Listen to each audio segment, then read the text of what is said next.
Hey YouTube, greetings children. So, I made a fuck up. And I want people, no one's gonna watch this or whatever, but I want people to learn from this fuck up.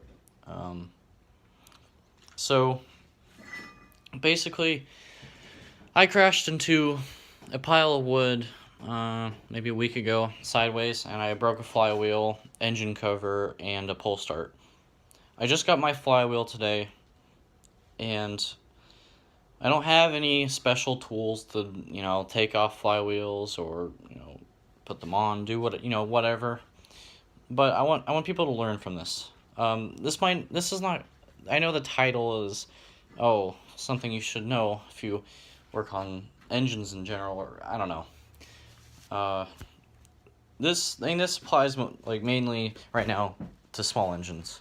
So this is a brand new flywheel. I just got it in the mail 20 minutes ago, and I put it on, and when I put it on, I took a screwdriver, put it in the fins like that, and tightened it, and the fin broke off on a brand new flywheel. So this flywheel is considered junk. It is off balanced, and technically it should not be used. So my lesson is, when you're working on small engines, don't cut corners. I've been working on small engines. I worked on many small engines. I mean, leaf blowers, whatever. And I would always take off the flywheel. I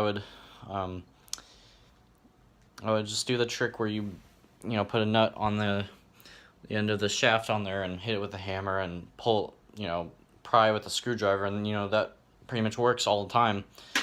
But I think there's risks involved. You could do something like this. You could ruin a brand new flywheel. You could ruin an old, perfectly working flywheel. So my advice when it comes to at least flywheels or whatever, just the rest of the engine, just buy the proper tools. Buy a piston stop and buy a flywheel puller. I think there's probably a few other tools maybe, but at least for the flywheel, just get a piston stop at the least, so you don't do what I did. I'm a dumbass, and I just broke this brand new flywheel that cost like $18. So I just wasted $18 and about 5 minutes of putting this on. So I don't want anyone, I just don't want really anyone, I don't want this to happen to anyone again. It just sucks. It really sucks. I waited like a week for this, and it just went to waste in 5 minutes. I don't have the proper tools. I didn't buy the proper tools. Oh, it's tools you don't need. It's expensive, this and that.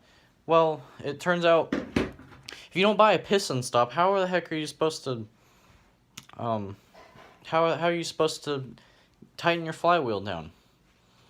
Well, maybe you could use a rope, but don't stick a screwdriver in the fins. That'll break it. It broke on this flywheel. It may work on other flywheels, other bigger flywheels where these fins are thicker because the flywheel's bigger, but it just may not work on this flywheel. So, at the very least, take your time and get some rope and stick it down the hole when the piston's at bottom dead center. Stick as much rope as you can, and that will lock the piston if you don't want to buy a piston stop. I'm going to buy a piston stop because use the rope method, it works. But it's kind of awkward because you have to shove rope in there, and a piston stop, you just screw it in and you're good. It's solid.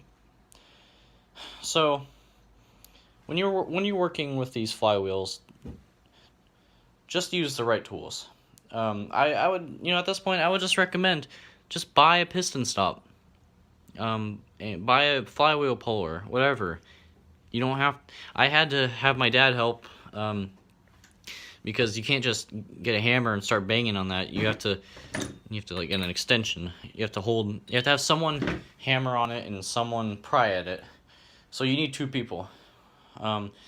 With a flywheel puller, you just need one. Yourself. You can do it yourself. It's easy. It's safe. You're not gonna break off a fin on the outside. You're not gonna hit your magneto and possibly damage your magneto. So, yeah. Don't cut corners.